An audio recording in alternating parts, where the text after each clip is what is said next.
Stephanie Isaacson. On the morning of June 1st, 1989, a teenager was seized while traveling her customary route to El Dorado High School in Las Vegas, Nevada.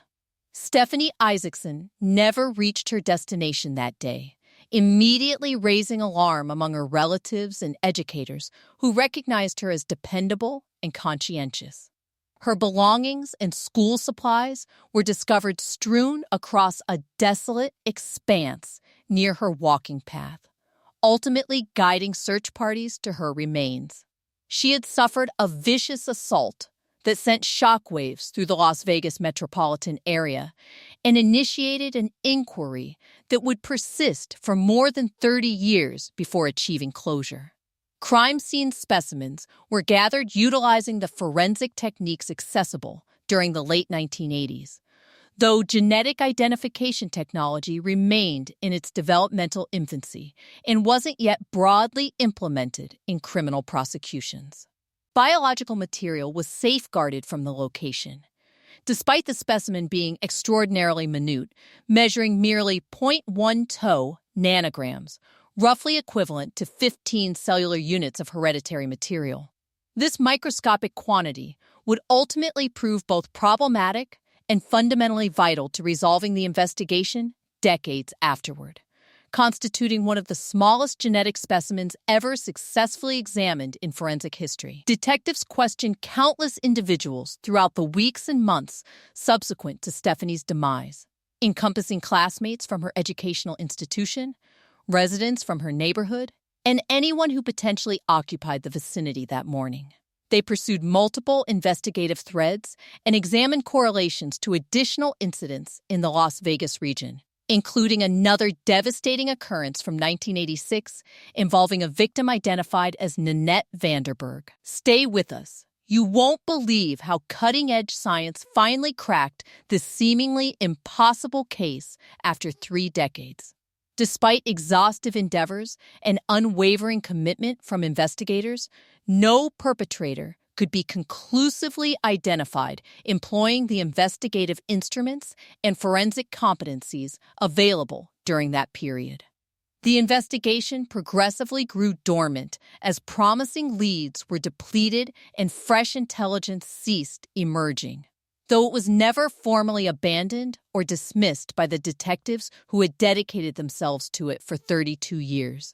The minimal evidence persisted in meticulously regulated preservation, while genetic identification technology progressed dramatically throughout the surrounding period. The pivotal breakthrough ultimately materialized in 2021 when a community member named Justin Wu, profoundly affected by Stephanie's narrative, contributed $5,000 to finance sophisticated genetic testing through Othram Labs, a corporation specializing in extracting hereditary information from exceptionally deteriorated or minimal specimens that alternative laboratories might classify as impossible to analyze. The facility successfully sequenced the minuscule genetic sample, employing state-of-the-art technology unavailable when Stephanie perished.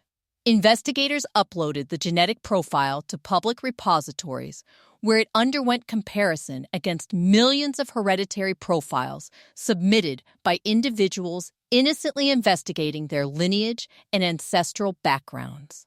The analysis revealed a correspondence to relatives of Darren Roy Marchand, a Las Vegas inhabitant who had been scrutinized in connection with the 1986 Vanderberg incident, but never prosecuted due to inadequate evidence at that juncture.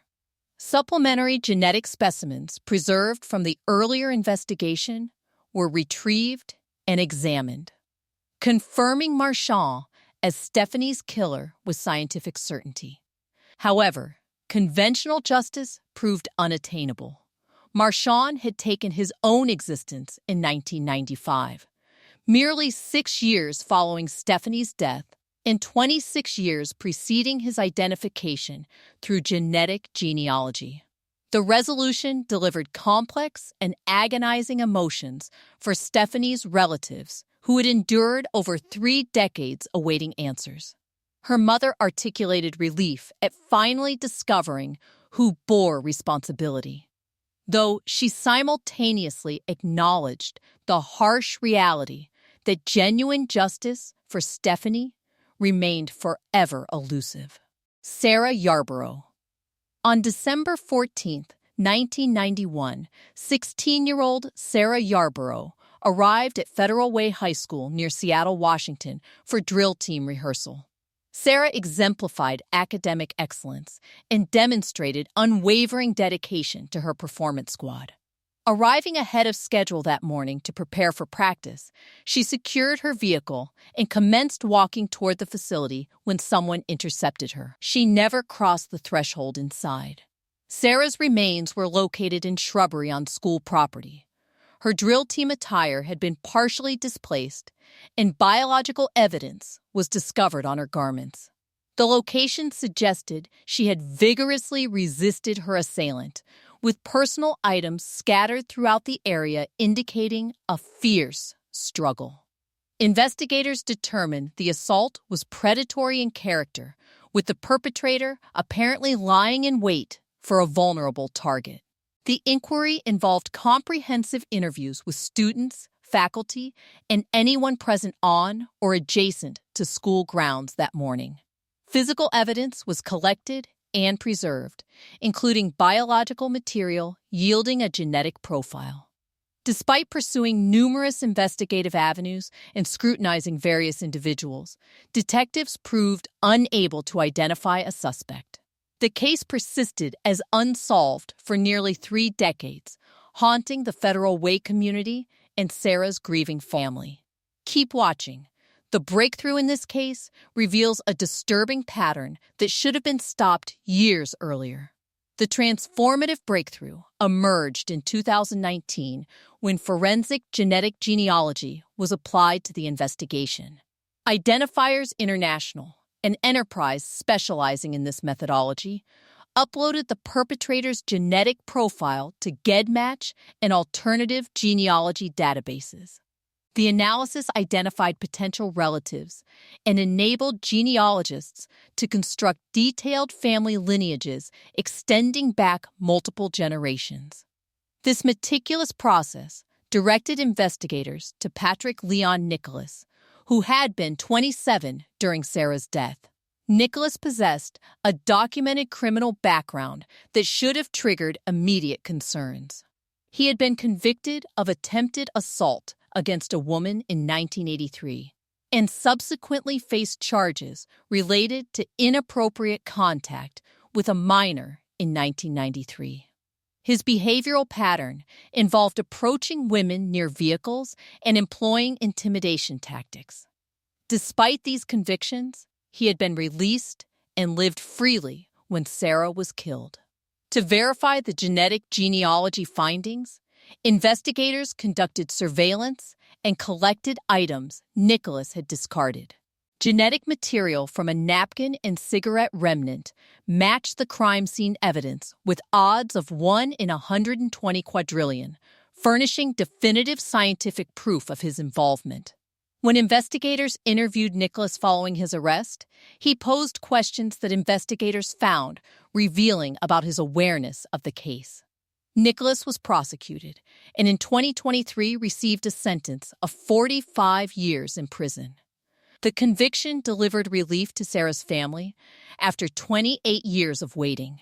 However, the case also raised troubling questions about how Nicholas had been permitted to harm Sarah despite his prior convictions. A disturbing reality that the system had released him after his 1983 conviction, providing him the opportunity to take Sarah's life 8 years later. Crystal Beslanowicz. On December 19, 1995, 17-year-old Crystal Beslanowicz was discovered deceased on the frozen shoreline of the Provo River in Utah. Crystal had been socializing with companions earlier that evening before the encounter that terminated her life. The location was discovered by individuals in the area, and investigators responded to find evidence suggesting a violent confrontation had transpired. The location presented distinctive challenges for evidence collection. The terrain was rocky and partially frozen, rendering the documentation and preservation of potential evidence extraordinarily difficult. Nevertheless, investigators meticulously processed the scene, collecting items including rocks and additional materials that might bear biological evidence. Traditional genetic testing methods available in the mid-1990s yielded limited results from the collected specimens. The investigation encompassed interviewing Crystal's friends and acquaintances to establish a chronology of her final hours.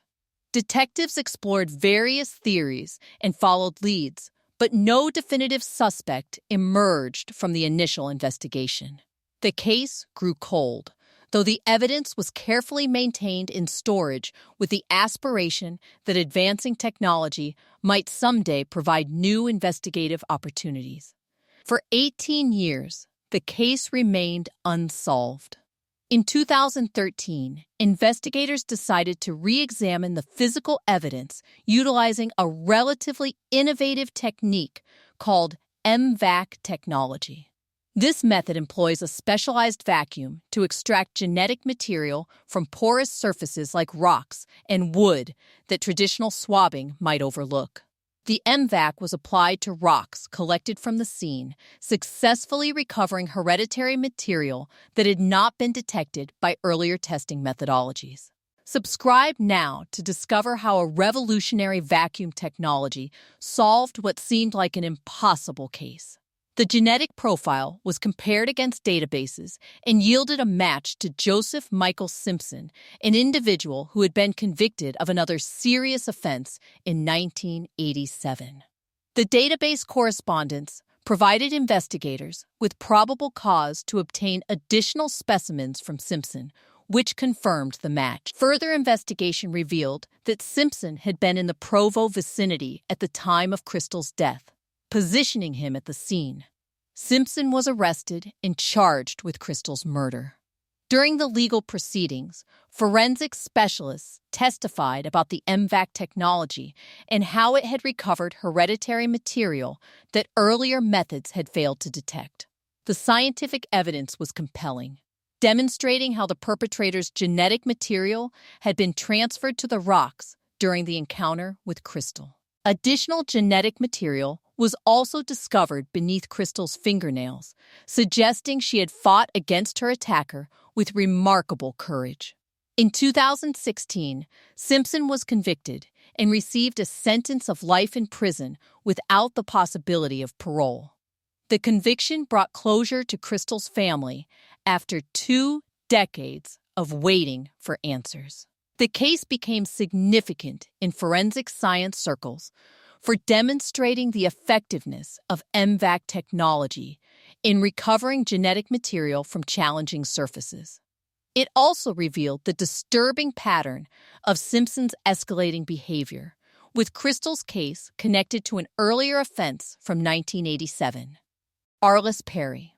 On October 12, 1974, 19-year-old Arliss Perry was discovered deceased inside Stanford Memorial Church on the Stanford University campus in Palo Alto, California. Arliss was a newlywed who had recently relocated to California with her husband while he pursued his education at Stanford. She had entered the church alone around 11:30 that evening, intending to pray in solitude. When she failed to return home, her husband went searching for her and notified campus security. The discovery was made by a security guard who found the church's entrances secured from the interior. Upon entering, he discovered Arliss in a disturbing scene that suggested ritualistic elements. She had been positioned in a specific manner, and various items from the church had been arranged around her body. The nature of the scene led investigators to consider various theories about the perpetrator's motivations and whether this might be connected to other incidents. The investigation was extensive, involving interviews with hundreds of individuals connected to Stanford and the surrounding community. Detectives explored possible connections to other incidents and investigated whether the crime possessed cult or ritualistic significance. Despite collecting physical evidence, including clothing and biological material, investigators were unable to identify a suspect using the forensic methods available in the mid-1970s. The case became one of Stanford's most infamous unsolved mysteries, haunting the university community for decades. Arliss's family endured 44 years without answers, never knowing who had taken her life or why she had been targeted. Various theories circulated throughout the years, but none led to a definitive identification of the perpetrator.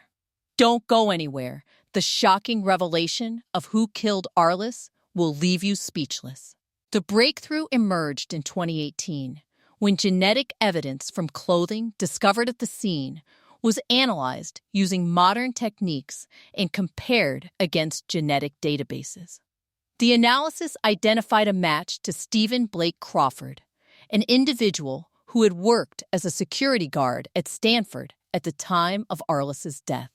This revelation was profoundly shocking because Crawford had occupied a position of trust on campus and would have possessed access to buildings, including the church. Investigators began preparing to arrest Crawford and interrogate him about the case. However, when officers approached his residence to execute the arrest warrant, events took an unexpected turn. Crawford took his own life as police closed in, preventing any interrogation or trial.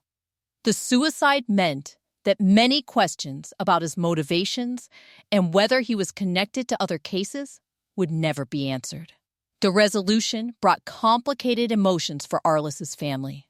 While they finally knew who had killed her, Crawford's death denied them the opportunity to hear him explain his actions or to witness him face justice in a courtroom. The case was exceptionally cleared due to the death of the suspect, providing answers after 44 years, but leaving some questions forever unanswered. The disturbing element was that someone entrusted with campus security had been responsible for one of Stanford's most notorious crimes. On October 12, 1974, 19-year-old Arliss Perry was discovered deceased inside Stanford Memorial Church on the Stanford University campus in Palo Alto, California. Arliss was a newlywed who had recently relocated to California with her husband while he pursued his education at Stanford. She had entered the church alone around 11:30 that evening, intending to pray in solitude. When she failed to return home, her husband went searching for her and notified campus security. The discovery was made by a security guard who found the church's entrances secured from the interior. Upon entering, he discovered Arliss in a disturbing scene that suggested ritualistic elements. She had been positioned in a specific manner, and various items from the church had been arranged around her body. The nature of the scene led investigators to consider various theories about the perpetrator's motivations and whether this might be connected to other incidents. The investigation was extensive, involving interviews with hundreds of individuals connected to Stanford and the surrounding community. Detectives explored possible connections to other incidents and investigated whether the crime possessed cult or ritualistic significance. Despite collecting physical evidence, including clothing and biological material, investigators were unable to identify a suspect using the forensic methods available in the mid-1970s. The case became one of Stanford's most infamous unsolved mysteries, haunting the university community for decades. Arliss's family endured 44 years without answers, never knowing who had taken her life or why she had been targeted. Various theories circulated throughout the years, but none led to a definitive identification of the perpetrator. Don't go anywhere. The shocking revelation of who killed Arliss will leave you speechless. The breakthrough emerged in 2018 when genetic evidence from clothing discovered at the scene was analyzed using modern techniques and compared against genetic databases. The analysis identified a match to Stephen Blake Crawford, an individual who had worked as a security guard at Stanford at the time of Arliss's death. This revelation was profoundly shocking because Crawford had occupied a position of trust on campus and would have possessed access to buildings, including the church. Investigators began preparing to arrest Crawford and interrogate him about the case. However, when officers approached his residence to execute the arrest warrant, events took an unexpected turn.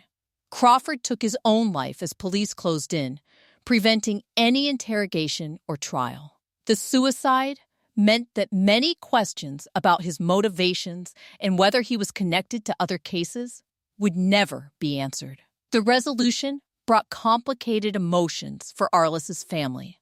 While they finally knew who had killed her, Crawford's death denied them the opportunity to hear him explain his actions or to witness him face justice in a courtroom. The case was exceptionally cleared due to the death of the suspect, providing answers after 44 years, but leaving some questions forever unanswered. The disturbing element was that someone entrusted with campus security had been responsible for one of Stanford's most notorious crimes. Sophie Sergey. On April 26, 1993, 20-year-old Sophie Sergey was discovered deceased in a bathtub at a dormitory on the University of Alaska Fairbanks campus. Sophie was not enrolled as a student at the university, but had been visiting friends who resided in the dormitory. She had gone to utilize the bathroom facilities and never returned. Her body was discovered by a dormitory resident, and the scene displayed evidence of a violent encounter. The investigation revealed that Sophie had been harmed in multiple ways, including being shot. The violence appeared sudden and unprovoked, suggesting the perpetrator may have encountered her opportunistically in the bathroom facility. Investigators collected biological evidence from the scene and commenced interviewing dormitory residents and anyone who had been on campus that evening. Despite these extensive efforts, no suspect was identified in the initial investigation. The case grew cold for 26 years, becoming one of Alaska's most frustrating unsolved cases. Sophie's family, who originated from a small Alaskan community, endured decades without knowing who had killed her or why. The randomness of the attack made it particularly difficult for them to process, as Sophie had simply been visiting friends and using a bathroom facility when she was targeted. The breakthrough materialized in 2019 when investigators applied genetic genealogy to hereditary evidence from the scene. The genetic profile was uploaded to public genealogy databases, and specialists began constructing family trees to identify potential matches. The analysis led to relatives of Stephen Downs, a nurse living in Maine who had been a student at the University of Alaska Fairbanks at the time of Sophie's death. Keep watching to see how justice finally caught up with a killer hiding across the country for 26 years. Further investigation revealed that Downs had been residing in the same dormitory where Sophie was found. He had been a fellow student who would have possessed regular access to the building and its facilities. Investigators traveled to Maine to interview Downs and collect a genetic specimen for comparison. The sample confirmed what genetic genealogy had suggested, providing definitive proof of his involvement in Sophie's death. Downs was extradited to Alaska to face charges. During the legal proceedings, he maintained his innocence despite the overwhelming genetic evidence. The prosecution presented testimony about the genetic genealogy process and how it had identified Downs, as well as traditional forensic evidence connecting him to the scene. The defense attempted to challenge the use of genealogy databases, raising privacy concerns about the practice. In 2022, Downs was convicted and received a sentence of 75 years in prison. He has filed appeals challenging various aspects of his conviction, including the use of genetic genealogy and the handling of hereditary evidence.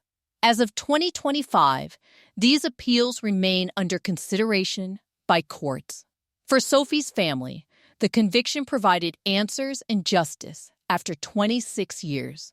though the randomness of the attack and Downs' lack of remorse made the resolution bittersweet. Linda Slatton. On September 13, 1981, 31-year-old Linda Slatton was discovered deceased in her Lakeland, Florida residence where she lived with her family. Linda was a devoted mother who had been following her normal routine when she was attacked in her own home.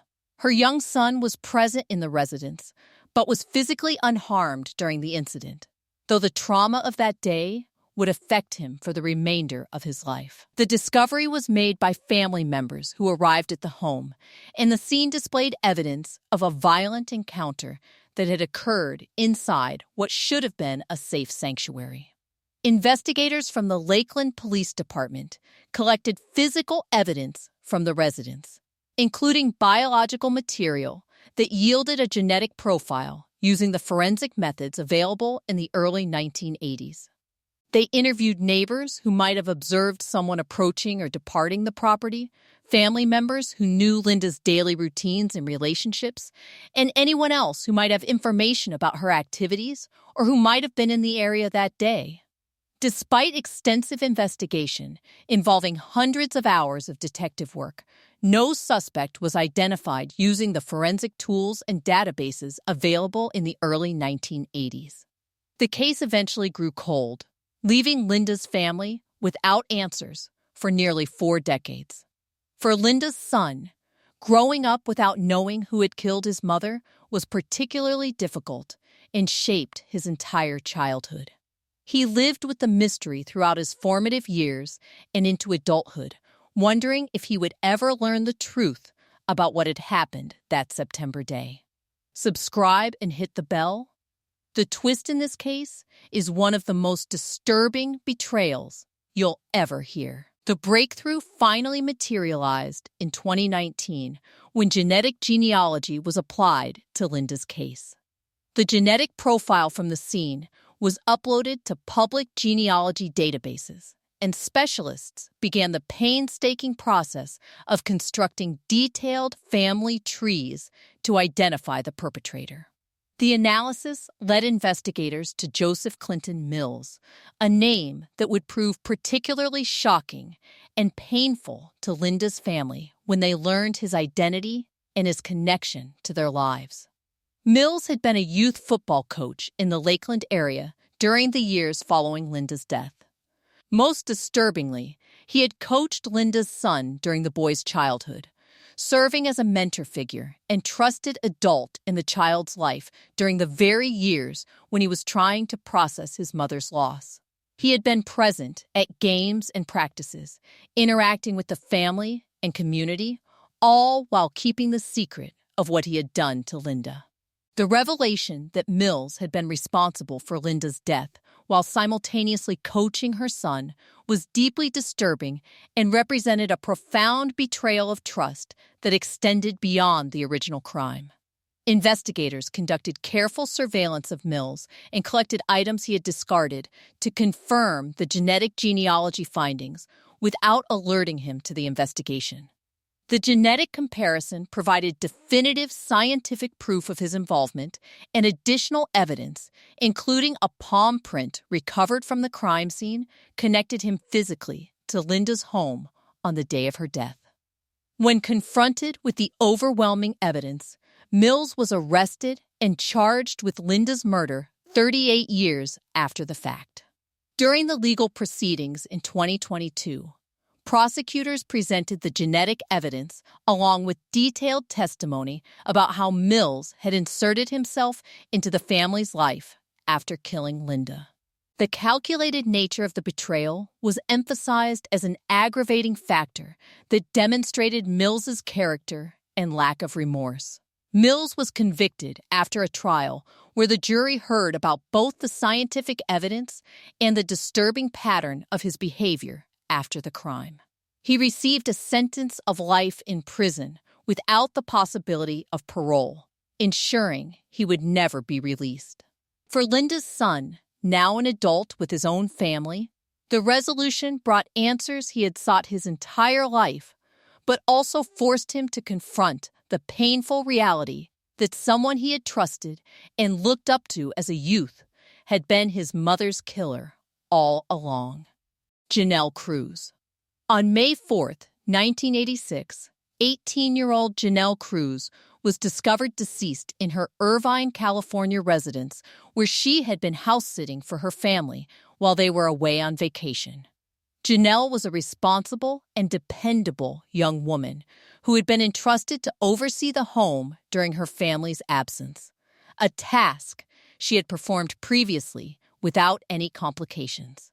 When family members returned from their trip and discovered what had happened in their home, they were devastated to learn that their residence had become the site of such a terrible crime against someone they loved. The scene displayed evidence of a violent encounter, and investigators from the Orange County Sheriff's Department responded immediately to process the evidence and commence their investigation. Biological evidence was collected from the scene using the forensic methods available in the mid-1980s, including specimens that would later prove crucial to solving the case. Investigators canvassed the neighborhood extensively, interviewed neighbors who might have witnessed suspicious activity or unfamiliar vehicles in the area, and explored various leads that emerged during the investigation.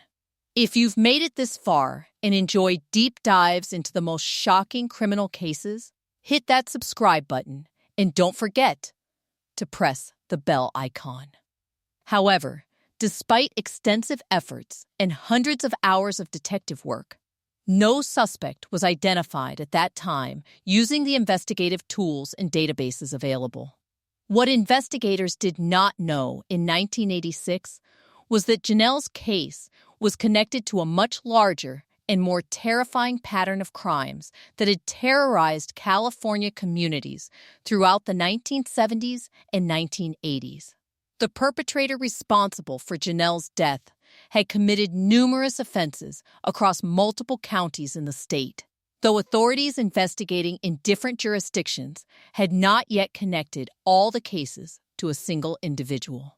The various police departments and sheriff's offices working different incidents had not realized they were all hunting the same person who had been operating across Northern and Southern California for over a decade. For 32 years, Janelle's case remained officially unsolved, though investigators periodically reviewed the evidence, hoping for a breakthrough. The genetic profile from the scene was compared against databases, but no matches were found. The case seemed destined to remain cold indefinitely, as the perpetrator had apparently stopped committing crimes and vanished without a trace. The breakthrough came in 2018 when genetic genealogy was applied to the hereditary evidence in a groundbreaking investigation that would change criminal justice forever. Investigators uploaded the perpetrator's genetic profile to GEDmatch, a public genealogy database, and began building extensive family trees going back multiple generations. This painstaking work led to Joseph James D'Angelo, a former police officer living in suburban Sacramento. D'Angelo had been born in 1945 and had served in the military before becoming a police officer. He had worked in law enforcement during some of the years when he was actively committing crimes, using his knowledge of police procedures to avoid detection. After being terminated from a police department in 1979, he had continued his pattern before apparently stopping in the late 1980s. He then lived quietly for 3 decades, raising a family and working in various jobs while keeping his past hidden.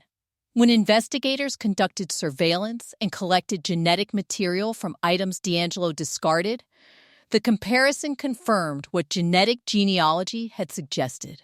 He was arrested in April 2018 and charged not only with Janelle's case, but with numerous other offenses spanning years. The arrest solved dozens of cases across California that had haunted communities for decades. D'Angelo became known as the Golden State Killer, a name that encompassed his various crime sprees. Rather than face trial, D'Angelo entered a plea agreement in 2020 to avoid the death penalty. He pleaded guilty to multiple cases and received consecutive life sentences without the possibility of parole.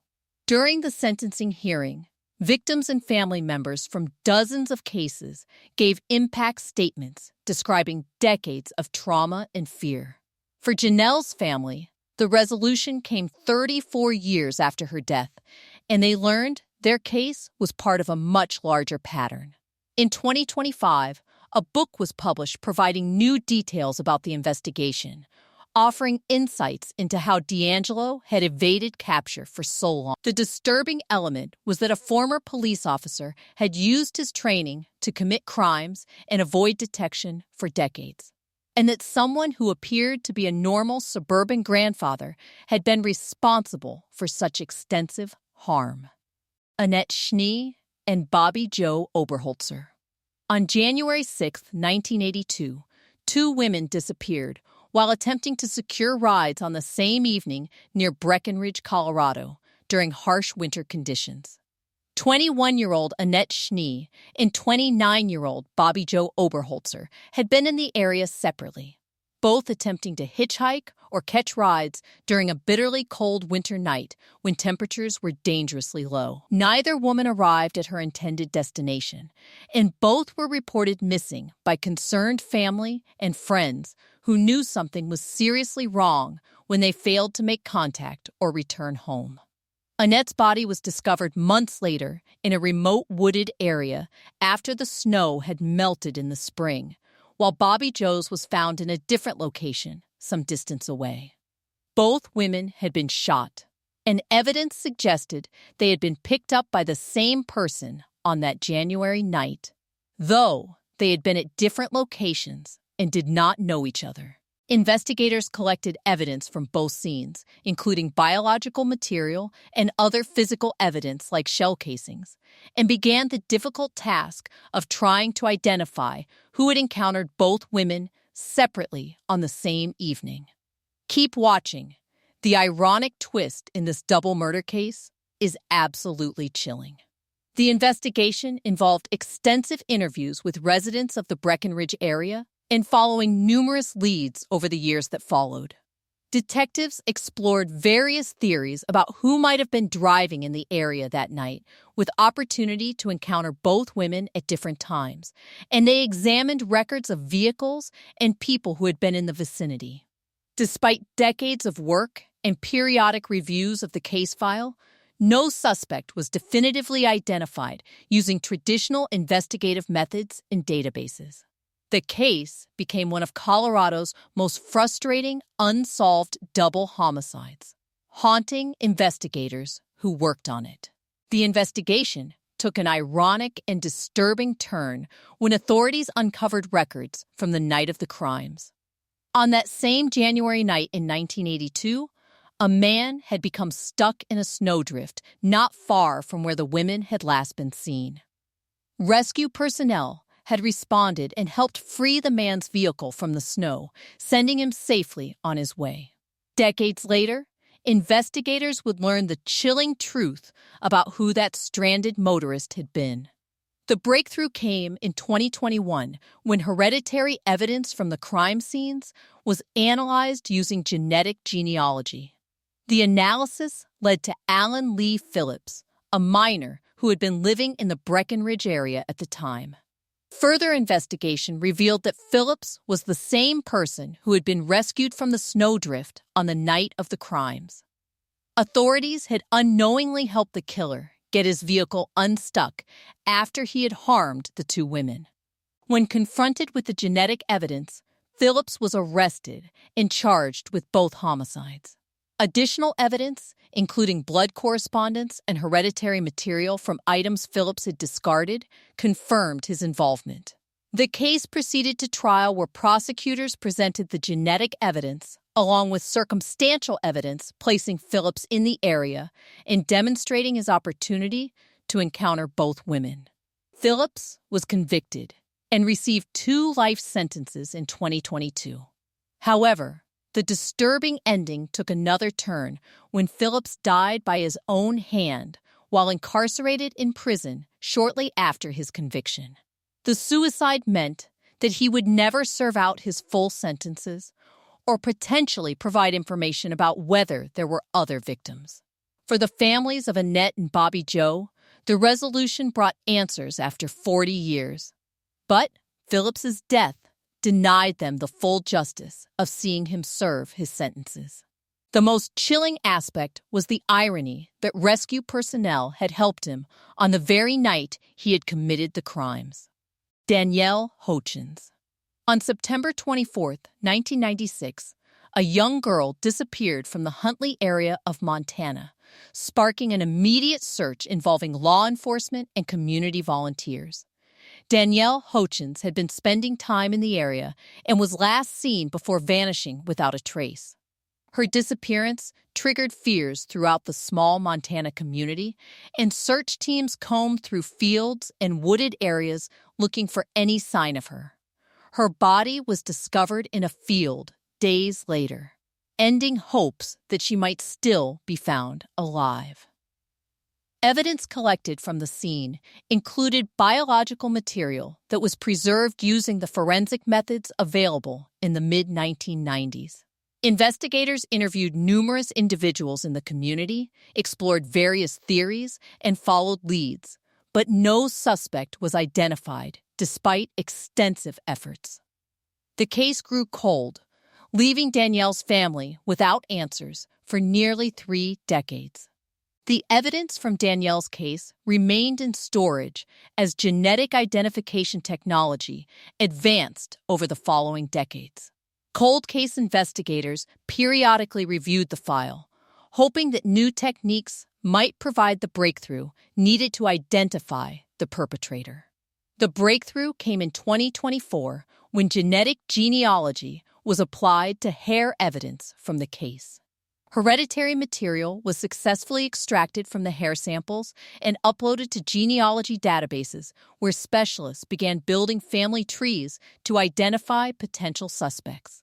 The analysis led investigators to Paul Hutchinson, who had been a student in the Huntley area at the time of Danielle's death. Don't click away.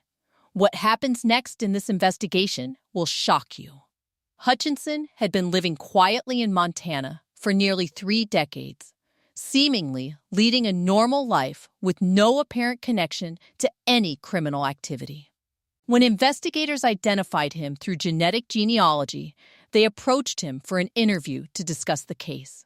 Hutchinson agreed to speak with investigators, and during that interview, they confronted him with the hereditary evidence linking him to Danielle's case. However, before charges could be filed or the investigation could be completed, Hutchinson died by his own hand shortly after the interview with law enforcement. His suicide came as investigators were building their case and preparing to present evidence to prosecutors. The timing suggested he knew the genetic evidence was irrefutable and chose to avoid facing justice rather than be held accountable. Hutchinson's wife spoke publicly after his death, expressing shock at the allegations and describing the husband she had known for years who bore no resemblance to someone capable of such an act. Her statements reflected the common theme in many of these cases, where family members of perpetrators struggled to reconcile the person they knew with the crimes they committed. For Danielle's family, the resolution was bittersweet. The hereditary evidence had definitively identified who was responsible after 28 years, but Hutchinson's suicide meant there would never be a trial, no public accounting of what happened, and no opportunity for the family to confront him or hear him explain his actions. The case was exceptionally cleared due to the death of the suspect, providing answers but denying traditional justice. Marilyn Decker. On February 18, 1987, 33-year-old Marilyn Decker was discovered deceased in her Davie, Florida apartment. Marilyn had been following her normal routine when she was attacked in her own home. The discovery was made when she failed to appear for expected appointments, prompting concerned friends to check on her welfare. The scene displayed evidence of a violent encounter, and investigators from the Davie Police Department responded to process the evidence. Biological evidence was collected from the scene, including hair samples that were preserved using the forensic methods available in the late 1980s. Investigators interviewed neighbors, friends, and anyone who might have information about Marilyn's activities or who might have been in the area. They explored various theories and followed leads, but despite extensive efforts, no suspect was identified using the investigative tools available at that time. The case grew cold, joining thousands of other unsolved homicides from that era. For 38 years, Marilyn's case remained unsolved. Her family endured decades without knowing who had taken her life or why she had been targeted in her own home. The evidence remained carefully stored, waiting for technology to advance enough to provide new investigative opportunities. Detectives who worked cold cases periodically reviewed the file, but without a viable suspect or new leads, the case seemed destined to remain unsolved. The breakthrough came in 2025 when genetic testing was performed on the preserved hair samples using advanced techniques that had not existed when Marilyn died. The analysis successfully extracted hereditary material from the hair shafts and created a genetic profile that could be compared against databases. The comparison yielded a match to Donald Lawless, an individual with an extensive criminal history who had been active in the Broward County area. Further investigation revealed that Lawless had died in 1995, just 8 years after Marilyn's death and 30 years before being identified as her killer. Records showed that Lawless had been involved in various criminal activities throughout his life, suggesting a pattern of behavior that had escalated to the most serious level with Marilyn's case. His death from natural causes meant he had never been held accountable for what he had done to Marilyn. The identification of Lawless brought closure to Marilyn's family after 38 years of waiting. They finally knew who was responsible and could process their loss with that knowledge. However, Lawless's death decades earlier meant there would never be a trial. No opportunity to hear him explain his actions, and no formal justice through the court system. The case was officially closed in 2025 as exceptionally cleared due to the death of the suspect. The disturbing element was that Lawless had lived for 8 more years after Marilyn's death, potentially committing other offenses before dying, and had escaped any consequences for what he had done. The case demonstrated both the power of modern genetic technology to solve decades-old crimes and the frustration that comes when perpetrators die before advanced science catches up to them.